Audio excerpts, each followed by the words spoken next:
तो अंदर से एक आग लग जाती, मिल जाए, सामने आ जाए तो कहते नहीं कि जैसे पकड़ के गर्दन मरोड़ दी जाती, वैसे मरोड़ दी। पिछड़े दलित अल्पसंख्यकों पे अल्सेशियन प्रजाति के लोगों को छोड़ा गया है। प्रदेश और बिहार के परिप्रेक्ष्य में बहुत अंतर है। प्रदेश पिच भी हमारी है, राजनीति भी हमारी है, दल भी हमारा है और नरेटिव भी हमारा ही हो। हम उत्तर प्रदेश और हमारे नेता आदरणीय अखिलेश यादव जी किसी के पीछे पीछे नहीं चलते। कांग्रेसी तो चुनाव लड़ने के लिए लड़ते हैं, उनको खाना पूर्ति करनी होती है। ये बात मुझे नहीं कहनी चाहिए। राहुल गांधी हो, कांग्रेस हो या कोई और दल, वो अपनी राजनीति करेंगे, गठबंधन का पार्ट रहेंगे। शर्तें, नियम, कानून हमारे नेता की होंगी, उस आधार पे चुनाव होगा। उत्तर प्रदेश की राजनीति के परिप्रेक्ष्य में बीजेपी किसी गलतफहमी में है तो गलतफहमी में न रहे। 27 में उत्तर प्रदेश से बीजेपी हटेगी, उसमें केशव प्रसाद मौर्य जैसे नेता ही कारण। अगर वो हमारे साथ डिबेट में होते तो मैं यही कहता ना, आप अवध की चिंता करो, ना मगध की चिंता करो, आप सिराथू की चिंता करो, नहीं आप कहीं के नहीं रह जाओ। ऐसी स्थिति आ जाती कि कुर्सी छोड़ो, स्टूल भी नहीं नसीब होता उनको। नमस्कार दोस्तों, कैसे हैं आप लोग। उम्मीद है आप सभी अच्छे होंगे। बिहार के जो नतीजे आए हैं वो अप्रत्याशित है और उसके बाद उत्तर प्रदेश को लेकर खूब चर्चा हो रही है, क्योंकि अखिलेश यादव बिहार में चुनाव प्रचार के लिए गए थे, वहां पर माहौल बनाया, लेकिन उनका जो डायलॉग था कि अवध में हमने जिताया, मगध में आप हराइए, अवध में फिर हम हराएंगे, तो अब मगध तो हार गए हैं, ऐसे में अवध को लेकर क्या तैयारी अखिलेश यादव कर रहे हैं और केशव प्रसाद मौर्य जिस तरह से तंज कस रहे हैं कि तीसरी बार सरकार बनने वाली है, उसको लेकर बातचीत करेंगे। मनोज यादव जी समाजवादी पार्टी से हमारे बीच है। सर बहुत बहुत स्वागत है आपका। सर केशव प्रसाद मौर्य ये कह रहे हैं कि महागठबंधन के धराशाही होने से सपा बहादुर श्री अखिलेश यादव जी पूरी तरीके से लड़खड़ाए हैं। अब इसको लेकर क्या कहिएगा। देखिए, कुछ नेता बीजेपी में और खासकर पिछड़े समाज के नेता बैठा ले गए हैं, जिनका काम सिर्फ बतौलेबाजी करना है, जिनका काम बिल्कुल अपने समाज का काम करना नहीं है। वो केशव प्रसाद मौर्य हो या तमाम सारे और भी ऐसे नेता हैं, वहां पे जाके वो सिर्फ डायलॉग बाजी करते हैं। नेता है, नेता अपना भाषण देता है, नेता अपनी बात कहता है और एग्जाम्पल सेट करता है। लेकिन केशव प्रसाद मौर्य लगातार राष्ट्रीय अध्यक्ष जी पे इस तरह की तमाम सारी टिप्पणियां करते नजर आते हैं।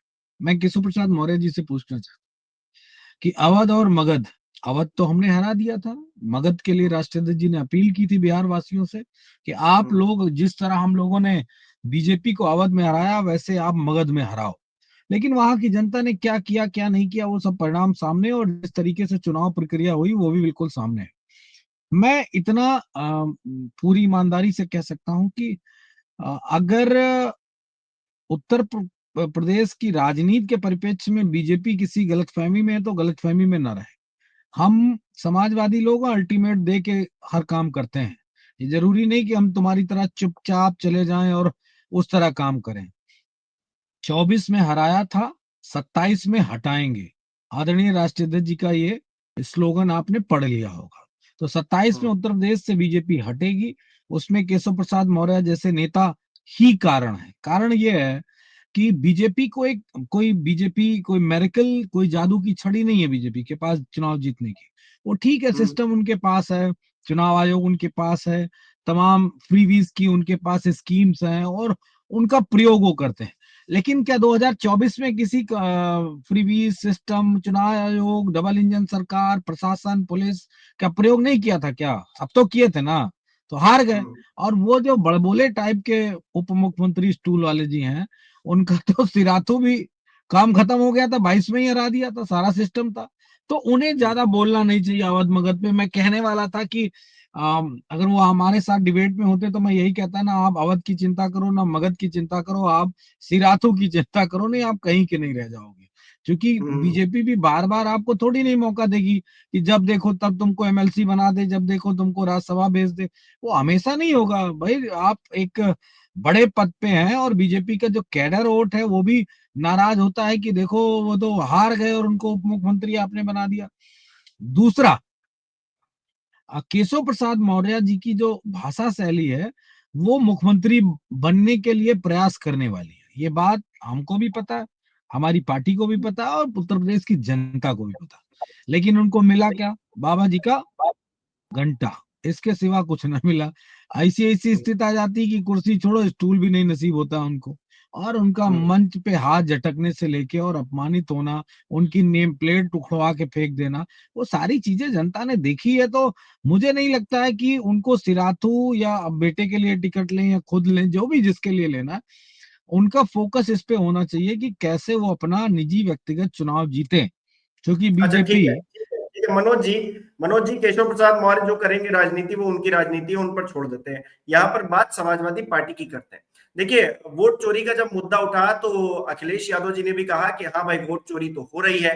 उन्होंने कई सबूत भी दिए और कहा कि हम तो एफिडेविट भी दे रहे हैं, जवाब नहीं मिल रहा है। जब राहुल गांधी से एफिडेविट की बात निकलकर सामने आई, तो ऐसे में सवाल यह है कि ये जो प्रशासनिक अमला है, जो भारतीय जनता पार्टी के लिए कथित तौर पर काम कर रहा है, उससे कैसे निपटिएगा, उसको लेकर क्या प्लानिंग है। बहुत अच्छी बात है कि आपने लोकसभा चुनाव में बहुत ज्यादा सीटें जीती। भारतीय जनता पार्टी बैसाखी सरकार चलाने को मजबूर है, इसके बहुत बड़े रीजन जो है अखिलेश यादव हैं। लेकिन 27 में आप किस तरह से उस मैनेजमेंट से लड़िएगा जहां पर बिहार में तेजस्वी यादव मात खा गए। नहीं, निश्चित ही इसमें दो राय नहीं है। तेजस्वी जी का या बिहार की राजनीति बिहार के लोग जाने, और वो किस पैटर्न पे किए। वो हम तो उनके समर्थक थे, हम उनके पार्ट ऑफ इंडिया लाई थे और उसका धर्म हम निभा रहे थे। लेकिन उत्तर प्रदेश के परिप्रेक्ष्य में राष्ट्रीय जी ने जो 24 में चुनाव लड़ा और जिस तरीके से 27 की रणनीति है, बीजेपी उसको छू भी नहीं पाएगी। ये बात हम बड़ी ईमानदारी से आपसे कह रहे हैं। ना यकीन आपको हो तो आज के आज चुनाव करा लें, योगी आदित्यनाथ इस्तीफा दे दें और चुनाव करा लें। 6 महीने में चुनाव हो जाएंगे, पता चल जाएगा उनकी तैयारी मजबूत कि हमारी तैयारी मजबूत। तो हम उन सारी बातों से पूरी तरीके से आश्वासित हैं। योजनाएं बहुत सारी हैं, रणनीतियां बहुत सारी हैं, उनको बता नहीं सकता आपके चैनल के माध्यम से, चूंकि वो हमारी रणनीति का हिस्सा है। लेकिन इतना हम कह सकते हैं कि बीजेपी का धन बल, बाहुबल और प्रशासन बल और चुनाव आयोग का बल, ये कोई चलने नहीं देंगे हम लोग उत्तर प्रदेश में। और इसलिए भी नहीं चलने देंगे, कहते नहीं है कि जहर को जहर दे के मारा जाता है। तो हमारी भी यही इच्छा है, हमारी पार्टी की भी यही इच्छा है कि बीजेपी जिस पैटर्न पे चुनाव लड़ेगी, समाजवादी पार्टी उस पैटर्न पे चुनाव लड़ेगी। क्योंकि हम कोई कमजोर लोग थोड़ी ना, कि आप जैसे चाहेंगे, जिस तरह चाहेंगे, जैसे मर्जी हमारे सामने आएंगे तांडव करके जीत लेंगे। हम लेकिन पूरी मनोज जी, आरजेडी भी रणनीति। कमजोर पार्टी थोड़ी ना थी, तेजस्वी ने भी पूरा दम तो लगाया ही ना। ये इस बात का जवाब आरजेडी देगी, कांग्रेस देगी, वहां के जो दल हैं वो देंगे। हम नहीं जानते हैं उनकी तैयारियां क्या थी, क्योंकि मुझे एक बात मेरे दिमाग में हमेशा नाचती है और मैं इस बात को एक्सेप्ट अभी तक नहीं कर पाया। याद करिए, जब एसआईआर चल रहा था बिहार में, उस वक्त एक नेता है, देश के नेता प्रतिपक्ष राहुल गांधी जी और तेजस्वी जी, सब लोग एसआईआर की जगह कोई यात्रा निकाल रहे थे पूरे बिहार में। तो मैं ये नहीं समझ पा रहा था कि कार्यकर्ता आपके जब सड़क पे हैं, आप नेता सड़क पे हैं, तो एसआईआर के फॉर्म कौन भरवा रहा था, गांव गांव बूथ पे काम कौन कर रहा था। ये मेरे मन में सवाल तब भी था और अब भी है। इसका जवाब अभी हमें नहीं मिला। 65 लाख वोट कटे, किसके कटे, कहाँ कटे, किस तरह कटे, ये वो अब धीरे धीरे सारी सीट वार सारी चीजें क्लियर हो जाएंगी। क्योंकि बिहार में एक मुद्दा बहुत बड़ा है कि वहाँ पलायन बहुत बड़ा मुद्दा है। और उत्तर प्रदेश में भी पूरब की तरफ अगर थोड़ा जाएंगे तो पूरब में पलायन है। अन्यथा अमूमन पूरे उत्तर प्रदेश में एक बेहतर वोट परसेंटेज होता है और एक निर्णायक स्थिति वाला वोट है। तो मैं ये मान के चलता हूं कि उत्तर प्रदेश के परिप्रेक्ष्य में एसआईआर कोई मुद्दा नहीं होगा। हमारे प्रहरी हैं, हमारी पार्टी के एक एक नौजवान हैं, सब वोट बनवाएंगे, वोट बढ़वाएंगे, वोट डलवाएंगे, वोट रखाएंगे, वोट को डाल के जिताएंगे, सरकार पीडीए की बनाएंगे। तो वो सारी चीजें लगभग लगभग हम लोग इस बात के आप ये कह रहे आधार हैं पे कि काम वोट करेंगे। चोरी उत्तर प्रदेश में कोई मुद्दा नहीं होगा। करने ही नहीं देंगे तो मुद्दा कहां से बनेगा। मुद्दे कुछ और होंगे। बाबा का मठ, बाबा के मठ में 17 करोड़ से 800 करोड़। मुद्दा होगा बाबा का ठाकुरवाद। मुद्दा होगा उत्तर प्रदेश में भ्रष्टाचार। मुद्दा होगा उत्तर प्रदेश में महिलाओं पे अत्याचार। मुद्दा होगा उत्तर प्रदेश में भूमाफिया, बीजेपी के सांसद, विधायक, नेता जो कब्जा कर रहे हैं, वो मुद्दे होंगे। और हमारे नौजवान दलित पिछड़े पे जिन पे अत्याचार है, थूक के चटवाते हैं, जूते पे थूक के चटवाते हैं, पेशाब करा देते तो पेशाब चटवाते हैं। याद करिए, अभी काकोरी का मामला था, एक बुजुर्ग आदमी वो बहुत उम्रदार आदमी थे, गलती से उनको पेशाब हो गई मंदिर परिसर में, तो उन्होंने उससे चटवाया कि चाटो ये पेशाब। आरएसएस के कोई गुप्ता थे, उनको कुत्ता बना दिया जाएगा आने वाले समय में। गुप्ता जी ये ध्यान रखें कि अगर आप दलित के एक बुजुर्ग को टॉयलेट चटाओगे तो तुम्हें कुत्ते की तरह टांग उठा के सब कुछ करने में मजबूर कर दिया जाएगा। इसमें समाजवादी पार्टी पीछे नहीं है, और ना हम योगी को डरे ना बीजेपी को डरे। इसमें बिल्कुल स्पष्ट तरीके से आपको बता दे रहे हैं। क्योंकि मैं आक्रोशित इसलिए भी हो जाता हूं जब ये बात सोच लेता हूं कि मेरे दलित पिछड़ों को योगी आदित्यनाथ के गुंडे, बीजेपी के गुंडे थूक के चटवाते हैं, टॉयलेट चटवाते हैं, तो अंदर से एक आग लग जाती, मिल जाए सामने आ जाए तो कहते नहीं कि जैसे पकड़ के गर्दन मरोड़ दी जाती वैसे मरोड़ दूं ऐसे लोगों को। क्योंकि उत्तर प्रदेश की योगी की नपुंसक पुलिस नहीं उनको सजा दे पाएगी।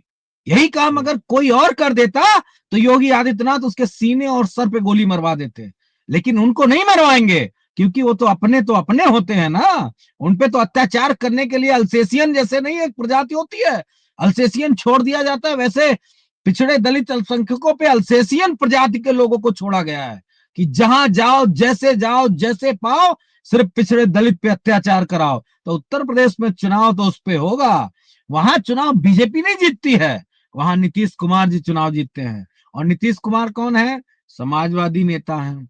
वो अत्याचार नहीं होने देते हैं, वो लोगों के ऊपर बुलडोजर नहीं चलवाते हैं। इसलिए उत्तर प्रदेश और बिहार के परिप्रेक्ष्य में बहुत अंतर है, बहुत अंतर है। वहां के मुसलमान को उस बात का दर्द नहीं है, ठीक है। वहां के पिछड़े के इस बात का दर्द नहीं नहीं है कि मनोज जी। उसके घर पे एक बुलडोजर चल जाएगा। हम्म, बिल्कुल। मनोज जी, आप जो गुस्सा जाहिर कर रहे हैं वो बिल्कुल सही भी है, और नैतिकता के आधार पर जो है इस तरह की जब घटनाएं होती हैं तो नहीं होनी चाहिए, वो उत्तर प्रदेश हो या देश का कोई भी हिस्सा हो या दुनिया का भी कोई हिस्सा हो। खैर, लेकिन यहाँ पर क्या कांग्रेस पार्टी जो है वो कमजोर कड़ी है? क्योंकि हमने देखा कुछ लोग ये कह रहे हैं कि राहुल गांधी ने बिहार जाकर एक तरह से चुनाव को हाईजैक कर लिया। तेजस्वी यादव लगातार बेरोजगारी का मुद्दा उठा रहे थे, पलायन का मुद्दा उठा रहे थे, शिक्षा का मुद्दा उठा रहे थे, लेकिन राहुल गांधी गए और उन्होंने वोट चोरी का मुद्दा जो है एक तरह से उठाया और हर कोई उसी तरफ चला गया। उत्तर प्रदेश में कहीं ऐसा तो नहीं होने वाला है कि राहुल गांधी फिर से यहाँ पर कुछ नया बम फोड़े और उसके बाद सारा चुनाव जो है डाइवर्ट हो जाए? आप जो मुद्दे गिनवा रहे हैं उससे अलग चुनाव हो और नतीजे फिर जो आप चाह रहे हैं उसके माकूल ना आए। देखिए, उत्तर प्रदेश पिच भी हमारी है, राजनीति भी हमारी है, दल भी हमारा है, और नरेटिव भी हमारा ही होगा। हम उत्तर प्रदेश और हमारे नेता आदरणीय अखिलेश यादव जी किसी के पीछे पीछे नहीं चलते हैं। हम उत्तर प्रदेश की जनता के पीछे हैं, हम उत्तर प्रदेश की जनता की रक्षा के लिए हैं। हमारे नेता जिस तरीके से गरीबों की, मजदूरों की, नौजवानों की, महिलाओं की, हर पीड़ित आदमी की मदद करते हैं। आप देखिए, उतना तो मुख्यमंत्री योगी आदित्यनाथ नहीं मदद कर सकते जितना पीड़ितों की मदद हमारे नेता करते हैं। लगातार पार्टी फंड से आर्थिक रूप से मदद करते हैं, हृदय की गहराइयों से उनके साथ जुड़ते हैं। किसी को तकलीफ हो गई तो उसके दुख दर्द में खड़े होते हैं। यहाँ की राजनीति दूसरी है, हमारे नेता का कोई जोड़ नहीं है। मैं आपको बताऊं, हमारा दल उत्तर प्रदेश का दल है। अभी बड़ा परिप्रेक्ष्य में बहुत ज्यादा हमारी बढ़ोतरी नहीं हुई है देश के अन्य राज्यों में, लेकिन इतना मैं दावे से कह सकता हूं कि आज के परिप्रेक्ष्य में क्या बीजेपी, क्या कांग्रेस, क्या इंडिया अलाय, क्या एनडीए, पूरे देश में और खासकर उत्तर भारत में कोई ऐसा नेता नहीं है जो हमारे नेता की टक्कर में खड़ा हो सके। राहुल गांधी हो, कांग्रेस हो या कोई और दल हो, वो अपनी राजनीति करेंगे, गठबंधन का पार्ट रहेंगे, शर्तें, नियम, कानून हमारे हमारे नेता की होंगी, उस आधार पे चुनाव होगा। आपको नैरेटिव बनाना है, जो मर्जी वो बनाइए, बीजेपी से लड़िए, जहां मर्जी वहां लड़िए। आप महाराष्ट्र में, माफ करिएगा, मध्य प्रदेश में, राजस्थान में, छत्तीसगढ़ में तो यात्रा निकालते नहीं है, जहां आपको डायरेक्ट बीजेपी से लड़ना है। लेकिन जहां पे तमाम सारे ऐसे राज्य हैं जहां गठबंधन के सहारे चुनाव लड़ना, वहां नैरेटिव बनाने आते हैं। ये तो बड़ा अच्छा दुर्भाग्यपूर्ण है, मनोज मुझे जी, तो कुछ इसमें वो कसक तो ज्यादा होगी ना। कहना आप नहीं है। जिस दूसरे राज्यों में चुनाव लड़ने को लेकर जो खींचतान कांग्रेस पार्टी की तरफ से मचाई गई, अखिलेश यादव जाहिर तौर पर इस बात पे नाराज भी हुए, लेकिन उत्तर प्रदेश के अंदर वो कोऑर्डिनेशन की कमी जो दूसरे राज्यों में जहां कांग्रेस बड़े भाई की भूमिका में है, वो उत्तर प्रदेश के अंदर देखने को नहीं मिलेगी। आप बड़े भाई की भूमिका में अगर रहेंगे तो फिर वो जो खींचतान बिहार में भी देखने को मिली वो नहीं हो पाएगी। देखिए, कोई खींचतान नहीं होगी और हमारे नेता गठबंधन में सीटें देने से लेके हर चीज में बहुत ही मुझे नहीं लगता देश में कोई दूसरा लीडर हो, हर हम्म, बात को समझते हैं। हम्म, लेकिन सबसे बड़ी बात यह है, आपका रेशियो क्या है? 17 सीटें हम्म, चुनाव लड़े, जीते आप हम्म। 6। और मैं दावे से कह रहा हूं, 70, मेरा 70। राजनीतिक अनुभव सिर्फ पिछली बार 70 लड़े थे, इस बार 60 लड़े थे बिहार में। ना ना ना, उत्तर प्रदेश में लोकसभा अच्छा, में उत्तर प्रदेश सत्रह में, ठीक है। सीटें कांग्रेस को दी गई, जीते 6। ठीक है।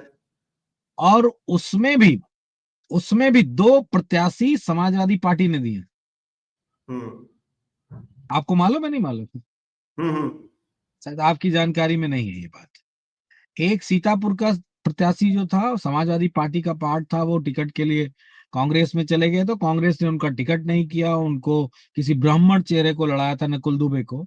राष्ट्रीय अध्यक्ष हम्म, जी ने पूरी, जब हमारी समाजवादी पार्टी सीतापुर ने कहा कि ये नहीं जीत पाएंगे, तो फिर हम्म, वहां राकेश राठौर को, जो पिछड़े समाज के हैं, उनको टिकट दिलवाया राष्ट्रपति ने। दूसरा, आप याद करिए, इलाहाबाद की धरती से हमारी पार्टी के नेता, बहुत वरिष्ठ लीडर है, रेवती रमन सिंह जी के बेटे, जो हमारी पार्टी से विधायक थे, समाजवादी हम्म, पार्टी के विधायक थे पूर्व में, उनको लड़ाया गया और वो हम्म, सांसद बने। तो 6 में 4 तो हम्म, समाजवादी पार्टी, 2 तो समाजवादी पार्टी के ही लोग हैं। और जो हम्म, 17 टिकटों का डिस्ट्रीब्यूशन किया था उत्तर प्रदेश में मौजूदा बीजेपी ने, माफ करिएगा कांग्रेस ने, वो बहुत ही बेकार था। जैसे मैं आपको एक उदाहरण देता हूँ, और इस उदाहरण को आप हर जगह प्रस्तुत करा करिए। बुंदेलखंड समाजवादी पार्टी का सबसे कमजोर एरिया रहा, सदैव ही, हम्म, चाहे हम्म, विधानसभा में हो चाहे लोकसभा में। आप पार्टी ने पूरा रणनीतिक रूप से काम किया, जमीनी स्तर पे काम किया, बूथ बूथ पे काम किया। और 4 सीटें हैं बुंदेलखंड में।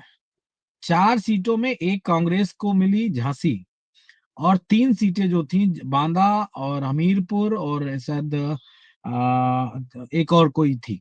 4 सीटों में 3 की 3 समाजवादी पार्टी जीत गई, तीनों हम्म, जीत गए, चौथी हार हम्म, गए। क्यों हार गए? आप कभी पूछे क्यों हार गए? और लोगों को बताइए, कांग्रेसियों से पूछ। उन्होंने अपने पुराने नेता, वो कोई जैन साहब है, उनको लड़ाया। उनका, अच्छा बताओ, जैन नोट का कितना कंट्रीब्यूशन है?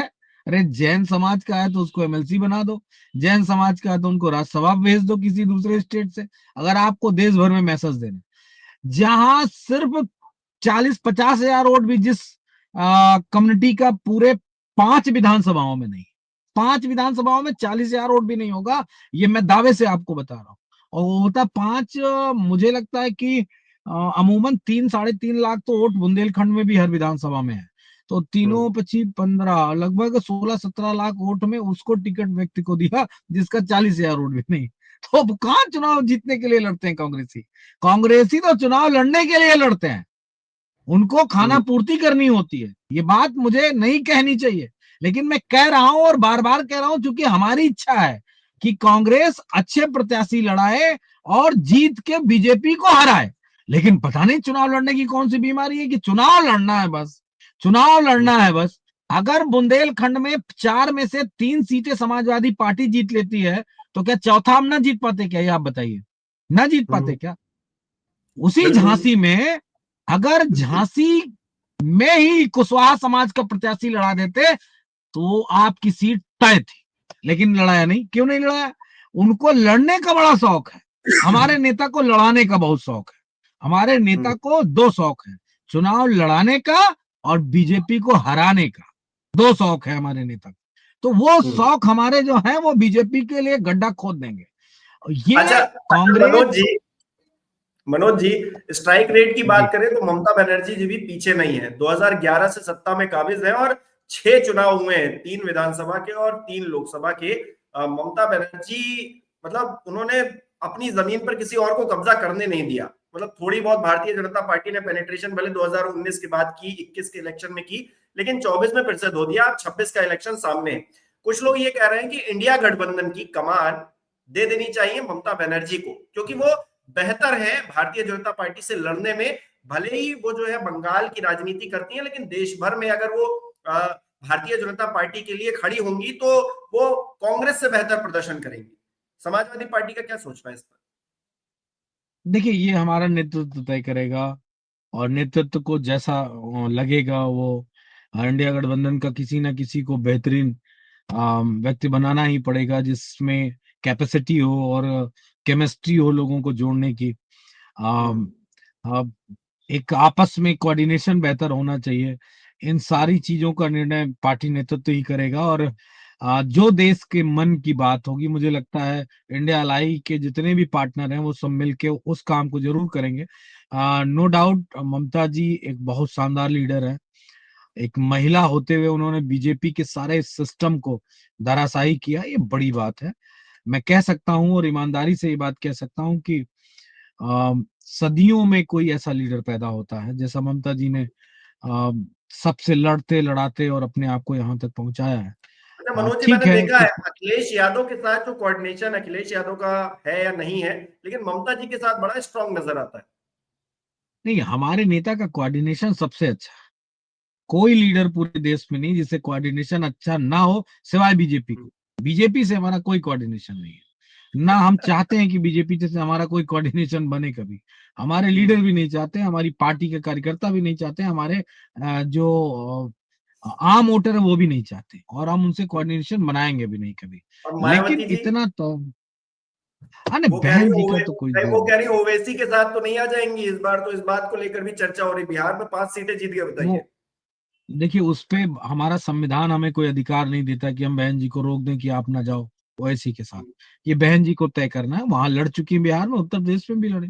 बीजेपी के हम्म, लिए रेड कारपेट बिछाने का काम वो सदैव से करती आई हैं और करें। हम्म, हमारी लड़ाई पीडीए की है। देखिए, पिछड़ा, हम्म, दलित, अल्पसंख्यक, अगड़ों में भी जो प्रताड़ित हैं वो, हम्म, आ, आधी आबादी जो है, ए फॉर आधी आबादी मतलब महिलाएं और आदिवासी, ये सब हमारा पार्ट है और उनके सारे मुद्दे हमारा पार्ट है।